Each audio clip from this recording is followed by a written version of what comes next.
first question we want to ask you guys is, why do you think it's important for young people to find their voice? I'll go first. Hi, everyone. I think it's important because without, I think, your voice, everybody's voice is individual. Everybody's voice is individual to them. Even if you're saying the same thing, you can be saying it in different ways that are personal to you. And I think without it, honestly, we can't change the world. That sounds like a really grand, big statement, but it's true. I think if you look at the people that have actually changed the world at different points in their life, whether they're young, whether they're old, they've done it by saying something that's real to them, that's made everybody else around them think, or change something, or look at themselves. So I think without it, we can't change what we want to see. We can't be the change that we want to see. And I think that power is in young people in 2019 going into 2020. Right now, that power, that voice is with all of you. So when I first started writing, what I was writing, in my mind was the voice of a middle-class white man, until someone said to me, bro, why are you writing like this? Like, you don't talk like this. So I had to be comfortable enough that I could write, novels, poems in my own voice, and basically say that it's still relevant, it's still important. And I think that's what a lot of people need to do, is just to be comfortable with who they are and how they think and how they write, and just know that it's valid. I think it's quite interesting because I feel like my voice changes all the time, if that makes sense. Like, it's always evolving. It's, again, sometimes I feel like I'm not being myself. Other times, this really feels like me. So I definitely agree with both of those points. Taking Up Space opens with a letter to my fresher self, which is basically a letter that I wrote to my first year self when I was in uni. But I always say that if I could say something to my younger self, it would just be a constant reminder that I can do it. Like, regardless of the English GCSE going a bit left, and like regardless of the fact that I actually just really didn't like English, like, you can do it, you can write. One day you're going to write something and people are actually going to enjoy it. So what would you guys say to your younger selves? Doesn't have to be about writing, but maybe about finding your voice. I think the main thing for me, and I think a lot of the things that led to a lot of my mistakes, was just not having enough self-validation, which then leads into not having a voice. So when I was younger, I was so thirsty to be liked by everyone, and it kind of plays into being the footballer, a striker as well. Like, I wanted everyone to be like, yeah, she's great, and she's the most skillful player on the football pitch. And when I got off the pitch, that's what I wanted as well. But, sometimes people just don't like you. Sometimes people are jealous of you. Sometimes there's many ways people interact with you. So I think for young people, it's really important to be able to first and foremost be like, you know what, I like myself. You know what, I can do it. I am enough. And have that voice constantly in your head, because it can lead to a lot of problems if you constantly seek in that from other people. I'll just tell myself to take time, just relax, it's all going to work out in the end. I wouldn't say anything to change the trajectory of my younger self, because otherwise I wouldn't be sitting here, I wouldn't have written the book. So I guess it's I'll just tell my younger self to exercise patience and that. I've had so many jobs. I think I've had 10 or 12 different jobs in completely different fields as well. And all of them have led up to me being here, having written my novel in verse. So yeah, just about patience.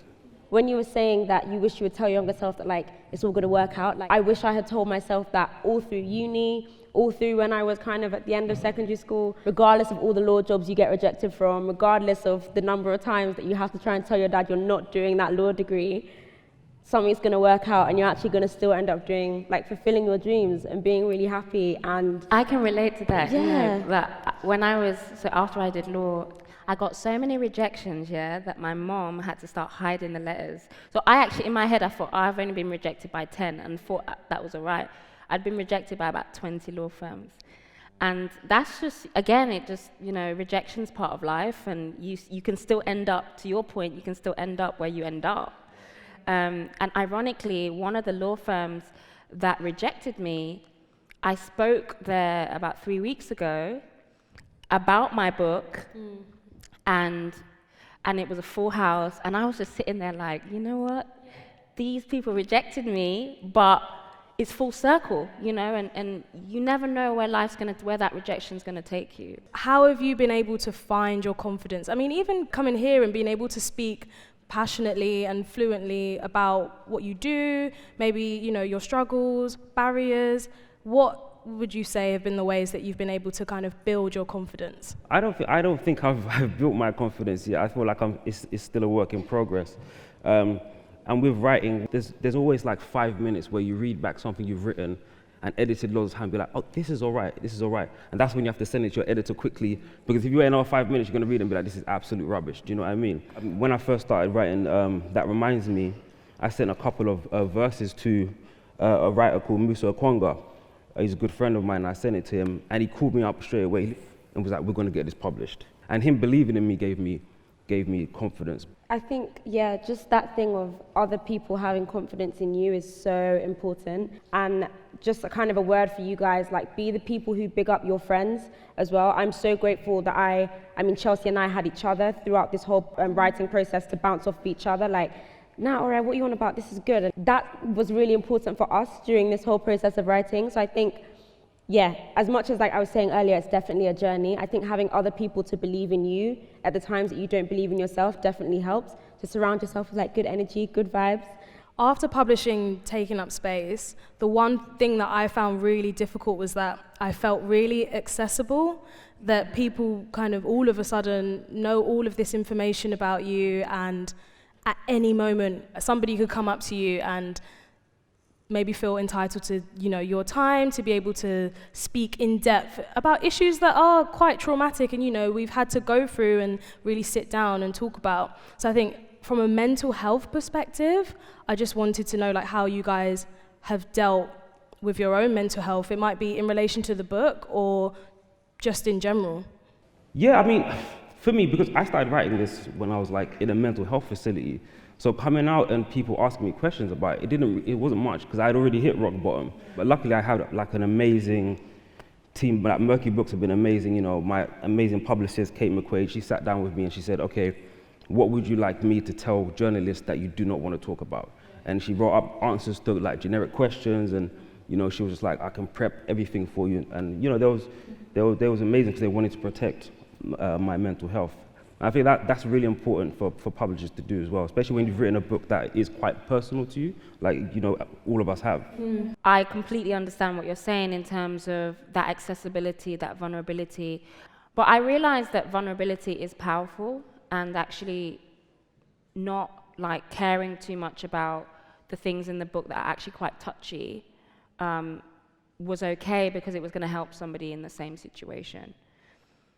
The only issue I have, and it's to Derek's point, was there's a chapter in the book that talks about my battle with the Football Association and a racism battle, which is a very high-profile case, but I was telling the story, like chapter and verse, how it went down. The book has 9 chapters, and I found a lot of people only wanted to talk about that chapter. So that was winding me up, because I was like, I haven't written this book, spent 18 months only to really talk about something that is just there to sell papers. So I felt like when I was promoting the book, I'd go on TV and I'd just be talking about that case and that chapter, and I'd find myself getting wound up on TV. So that was the side I think I wasn't prepared for mentally, just to understand that actually some people only want to see you in a certain light, and some people only want to hear your voice in a certain way. And it's your job to then go, no, this is part of my journey, not my journey. I'm not defined by that. So yeah. Sorry. Oh, hey. Yo. Way to interrupt. You said, brother. This ain't right. What's going on? Hey. Yeah. Get up. Just came on. I'm gonna sit there. What's going on, guys? I just wanted to come down and say hello personally. Sixth formers and year 11s, is it? No. You guys are sixth formers? And the people at the back are year 10s, okay. Yeah, I just wanted to come down, of course, Merky Books, you've spoken to Chelsea Ore, Eni, and Derek. But I was meant to FaceTime you guys, but I only live about 30 minutes down the road, so I thought I'd come say what's going on personally. I just wanted to, of course, Merky Books is our publishing company, and I wanted to come personally just let you guys know what Merky Books means to me, what it means to us, and hopefully what books means to you guys, like being students, of course. You lot are going to be reading a lot more than I am, but I just always find it important for me to use my voice to let you know that as much as people think rappers and footballers and celebrities and all of that other stuff, as much as you guys might see that and think that's glorified, like that's a sick thing to do, trust me, learning, education, reading is a much more powerful and beneficial thing. And this is coming from someone, I've done both. Like I was in sixth form, I went to college, I didn't get to university because yeah, exactly. Without getting into it, yeah, I wasn't as smart as you guys. I didn't manage to get through the whole sixth form system. So, but this is coming from someone who's been an academic and been a rapper, and I just proper need to let you guys know the importance of books and reading and studying, and because that is way more gangster than anything anyone else is gonna act like is important. Like being all these, I know with social media, like a lot of these things are glorified, but I promise you, there's nothing more gangster, there's nothing more G'd up, there's nothing more phenomenal than being a well-read, well-educated person, a young person especially. So I just thought I'd come down and say what's good. I always like to see people personally, face to face. And yeah, I guess that's all I got to say really. So yeah, I'm gonna leave it to Chelsea, Ore, Eni, and Derek because they're way better than at this than I am. But yeah, guys, I know it sounds like when I was in sixth form, when I was in school, I promise you, I was just like you guys. Whoever comes up here, a lot of the time, like I guess you lot are probably a lot more mature than I was, but a lot of the time we used to do assemblies and whoever they used to put in front of us, like, man just used to think you lot just chat shit without swearing. I know I shouldn't swear, but man used to, that's what man used to think. Man just used to think whoever like they've come to talk to us or whatever thing we've like, it just kind of seems like yeah, whatever, and then like you get the people who always kind of just want to sit there and act like yeah, whatever. But honestly, I promise you, when you get to my age, I'm 26, like, so in a few years for you guys, you will realize that trust me, what you guys are doing, like studying, getting the grades, I promise you, I swear to God, that is the most gangster stuff you can, trust me, without me swearing, I was going to swear there. But that is like the most G'd up thing you can do. So be proud of yourselves, be proud that you're studying, be proud that you're in sixth form. Trust me, don't look at anyone else, don't think that you need to be doing anything else. Stay on course, go to uni, go do what you're doing. I swear to God, this is coming from someone, I've done both. What you lot are doing, be very proud of yourselves. You lot are G'd up. You lot are more G'd up than anyone doing anything else. Anyone out on the roads doing whatever. That's not hard. Trust me, all those people out on the roads doing whatever, they get to my age and they're just very washed. We look at them and they're very washed. No, trust me, like you don't get no stripes for it. All that happens is you get to about 30 years old and all you have is nothing to show for it because you was a bad boy or you was a bad girl back in 2000 and whatever, and no one cares. No one cares. Right now, the only people I look at and care at and respect are those people who like you guys went through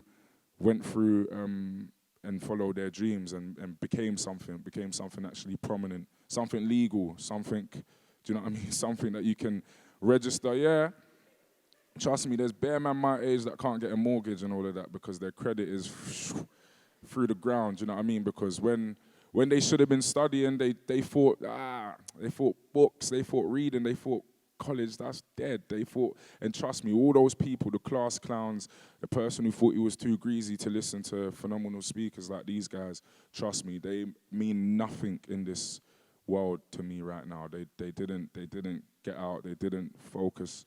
So you guys be very proud of yourselves. Like, don't take what you're doing lightly. I couldn't do it. I got to sixth form and one of these lot kicked me out because I was, you know what I mean? So be very proud of yourselves, man. Trust me. No, honestly, be super proud. You lot don't ever take it lightly. What you lot are doing, a lot of people can't do, yeah? So God bless. Love you guys. Thank you. Take care of yourselves.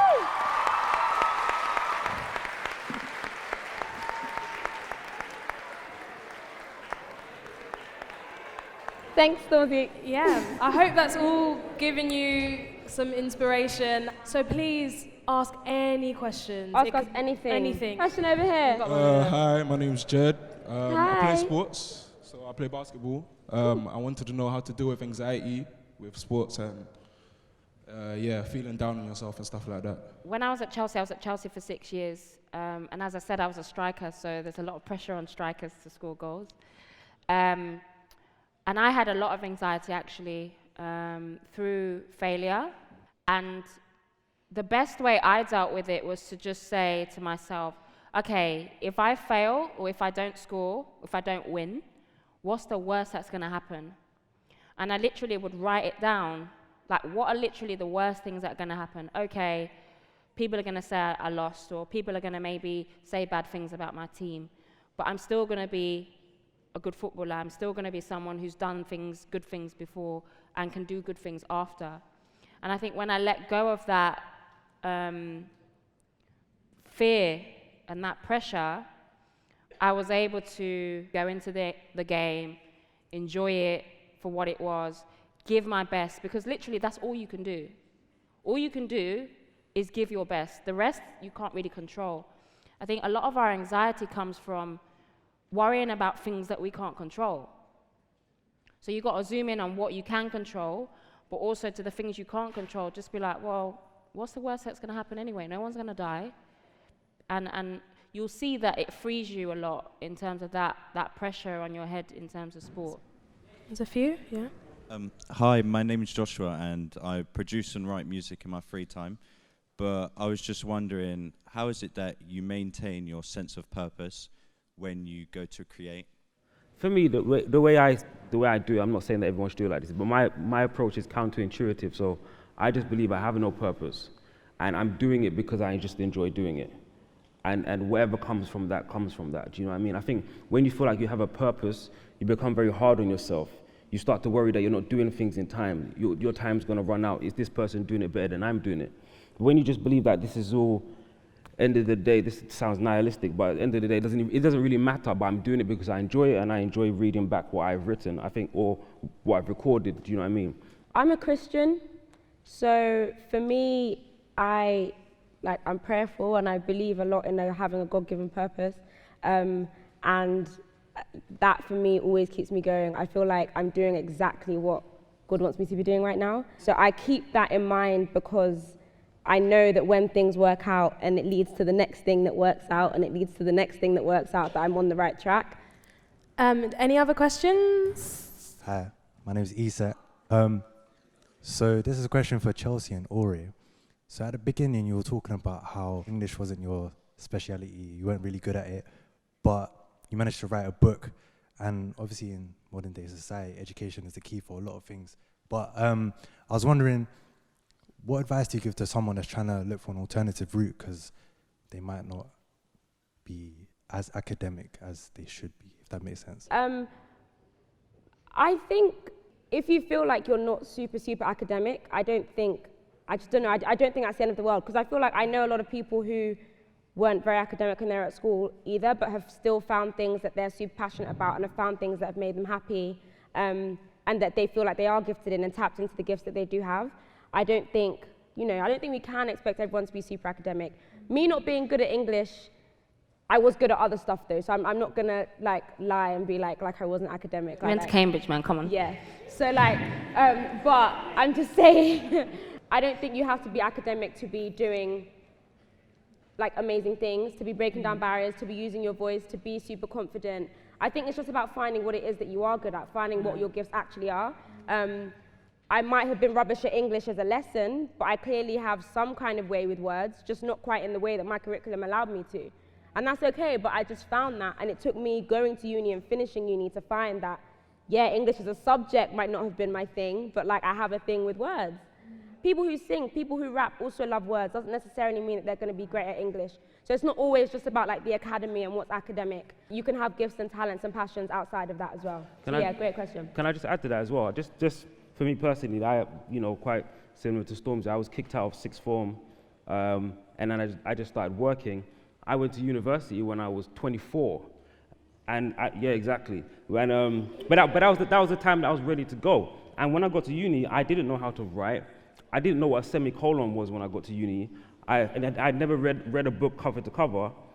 And then when I did read a book, I read a short story by D.H. Lawrence, and that just kickstarted everything. And then I realized that I really love English literature. And I'm 31 now, I've read every single day since I read that first short story by D.H. Lawrence. So it's also just about not feeling like you're in a rush to find out what it is you're good at. In secondary school, I was terrible at English. Now I go back to my secondary school and I talk to my old English teacher about books, and we analyze the books and we critique them and so on and so forth. But I couldn't do that when I was 16. So sometimes it just takes time for you to find out what it is that you're really good at. I totally agree with everything that was just said. I think beyond that as well, there's also cultural pressures. As a Nigerian, British Nigerian, my whole thing was like, girls don't play football, both in England and in Nigeria. You know, I had to lie for the longest time to my grandma that I played tennis because it was more acceptable for girls to play tennis.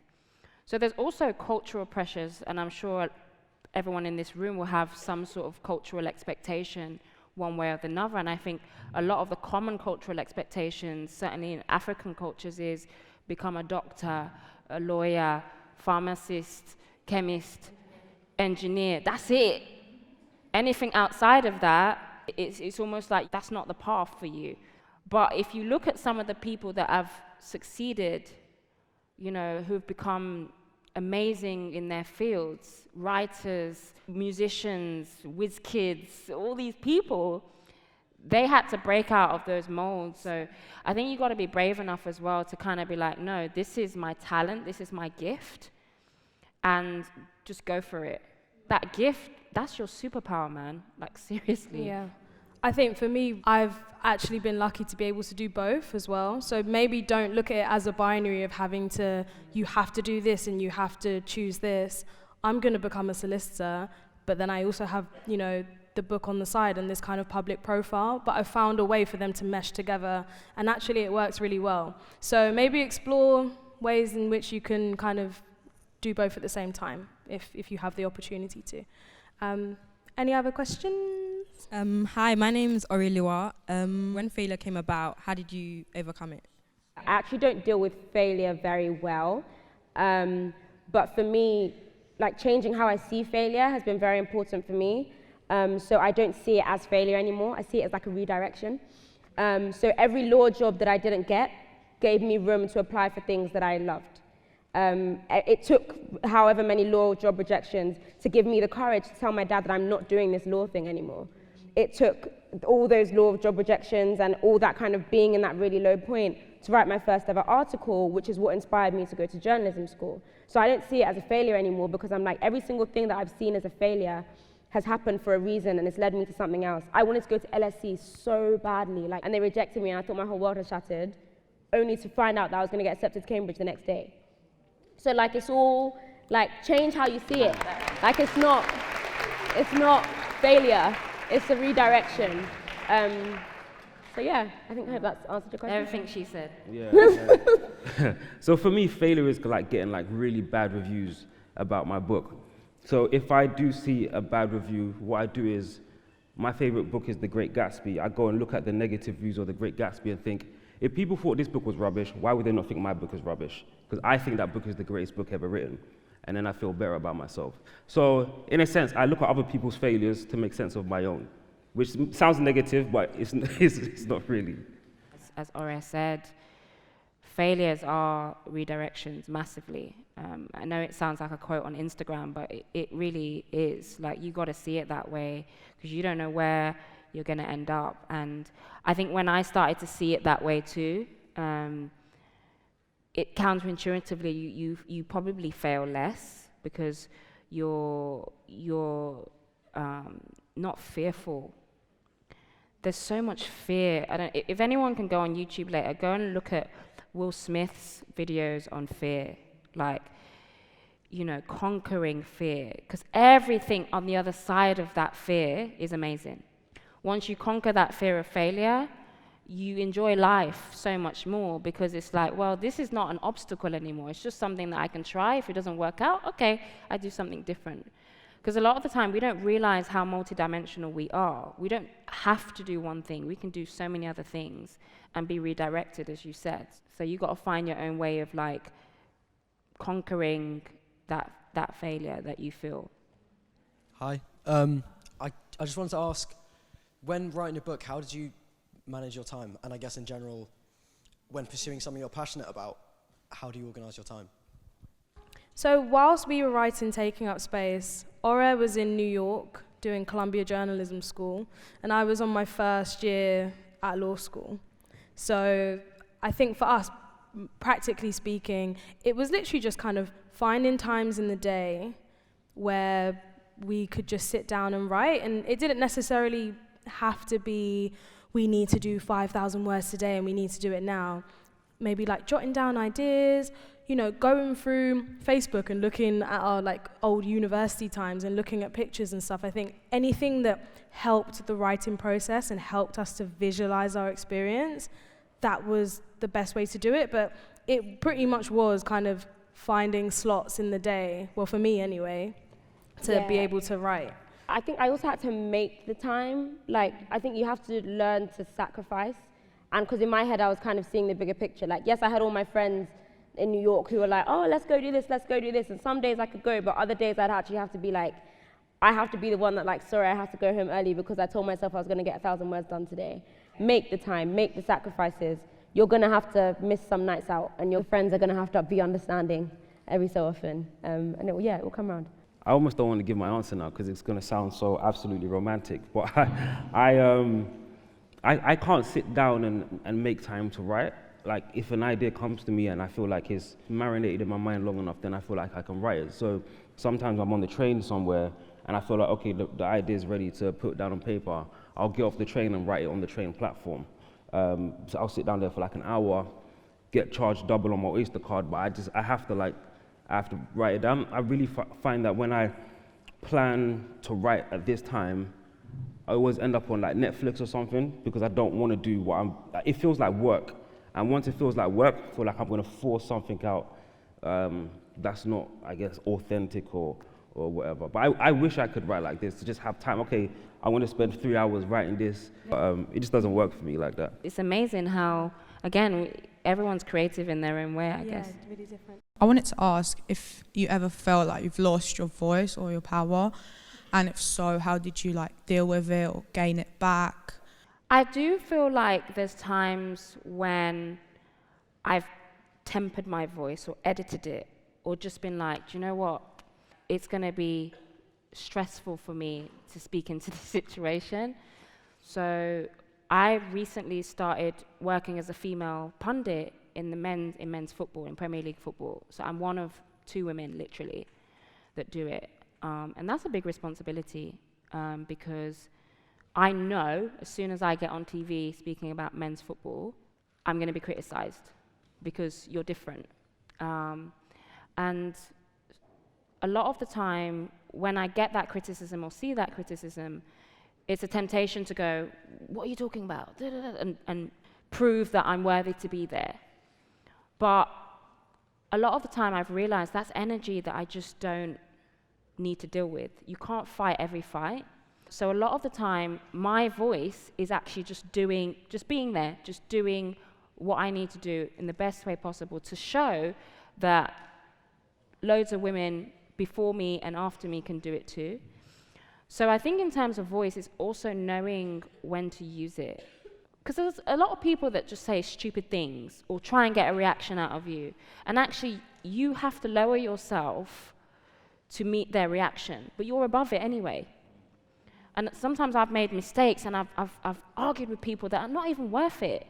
So I feel like, yeah, sometimes I've had to choose when to just be silent, because that's powerful too, sometimes. I think at uni, there were definitely times where I feel like I lost my voice. It was quite hard, obviously, because Cambridge, it's less white now, we hear, but like, it was quite white when we were there. And I think there were definitely times where I just felt very overwhelmed by like the space and having to literally call out like white people and their racism right there. And I would be like, I could be the most confident person in the world, but if you put me in a situation where like I'm surrounded by like people and I feel like I can't talk about it, then it becomes very difficult. I think building it up again has been by talking to other people who have experienced that, being able to go to spaces where I can find other black people and they'd be like, oh my God, yes, same, like that happened to me too, and this is what I did. And then them kind of helping me find my voice again, so that if I was ever in another situation where someone was trying to smell my hair, where someone was trying to say rubbish about Nigeria, this time I would have the voice to respond. So yeah, I think talking to other people about it and finding strength in like our collective voice was quite helpful. I think, yeah, definitely on that as well. Kind of in our book, in our case, you're taking on a massive institution that has been around for ages, and I think you realize that the fight has started way before you and will always go on way after you. So I think that was probably when I lost my voice a bit, because I just felt really overwhelmed and thought, well, what's the point? By the time we're done here in 3 years, no one's going to remember what we did. But I think kind of building it back and the way we did that was through the book. Like, the book is now our voice, which we're really fortunate to have. And if you ever want to know our opinions, like, it's there in the book. It's immortalized. It's there forever. So, Chelsea, did you... Sorry, this is a really burning question, but when you were writing the book, you said you were taking on an institution. Yeah. Did you ever feel like they were trying to temper your voice? Yeah. Oh, yeah. Yeah. In what? In how? Like... There were just lots of... and it's never in such a direct way. It would be like, oh, you know, let's try and get you on side before, for example, before the book has even come out. The way you guys are presenting this book, it's very palatable and easy to, you know, to agree with, like, let's work together. And I think through that, it was very much like, okay, simmer it down a bit, tone it down a bit. But if you don't succumb to that, it was actually, well, we said, well, no. We're writing what we're writing. We're writing what we're writing, and no one can stop us. Silenced enough while we were there. Exactly. And I think leaving was like, no. I think, yeah, don't let people silence you. Especially when it's like your own truth. Like, don't let people silence you about your own truth and your own experiences. That's very important. Wow. On that note. Thank you so much, everyone.